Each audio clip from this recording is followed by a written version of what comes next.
যখন আপনি মারা যাবেন, দুনিয়া থেকে বিদায় নেবেন, মানুষজন কেউ বলবে না আজকে বৃষ্টির দিন দাফন করিস না, কেউ বলবে না যে তারা 2টা দিন রাখ, কেউ বলবে না।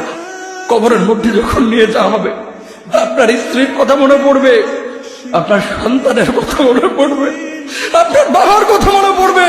সবচাইতে বেশি কষ্ট আপনাকে যে জিনিসটা দেবে, কি নিয়ে কবরে ঢুকলাম, কেন সুদ খাইছিলাম, কেন ঘুষ খাইছিলাম, কেন কবরের জিন্দেগির জন্য প্রিপারেশন নেই নাই।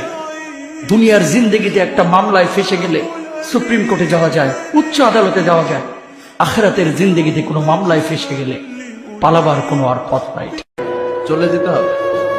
দালান ঘর, বাড়ি ঘর, টাকা পয়সার জন্য পাগল হয়ে থাকে আমরা, কিন্তু এটা আমার আসল ঘর নয়। যেই গোসলখানাটারে আমি এত সুন্দর করে টাইলস করে ইটালিয়ান ফিটিংস দিয়ে বানালাম, আমার জীবনের শেষ গোসলটা কি ওই গোসলখানায় হবে? কথা বলে, যেখানে লাশ ধোয়ায় ওইখানে আমার গোসল হবে। এগুলো আমরা ভাবতে চাই না। কবরের জীবনটা আসল জীবন। কবর জগতে কোনো রং নাই, কবর জগতে কোনো স্বাদ নাই, কবর জগতে কিচ্ছু নাই, মাটি আর মাটি। হ্যাঁ, যদি আপনি মালিককে খুশি করে যেতে পারেন, অন্ধকারটাও আলোকিত হয়ে যাবে। কষ্ট করার সময় আপনার কবরের চিন্তা আপনি করেন, আমার কবরের চিন্তা আমি করব।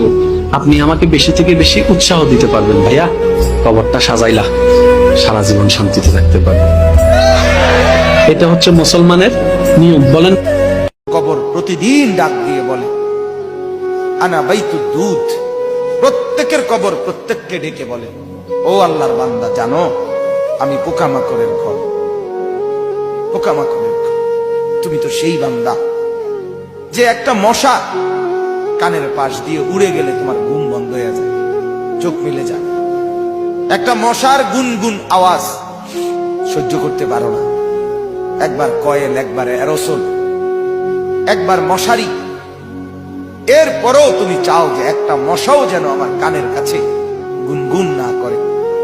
তো 5 ঘন্টার ঘুমের জন্য, 6 ঘন্টার ঘুমের জন্য বান্দা এই যত্ন নিলা, অনন্তকাল কিংবা বছরের পর বছর কবরের যে ঘুম দিবা, পড়ে থাকবা সেই ঘরে, পোকা মাকড়ের ঘর, সেই ঘরে তুমি ঘুমাইবা কেমনে, থাকবা?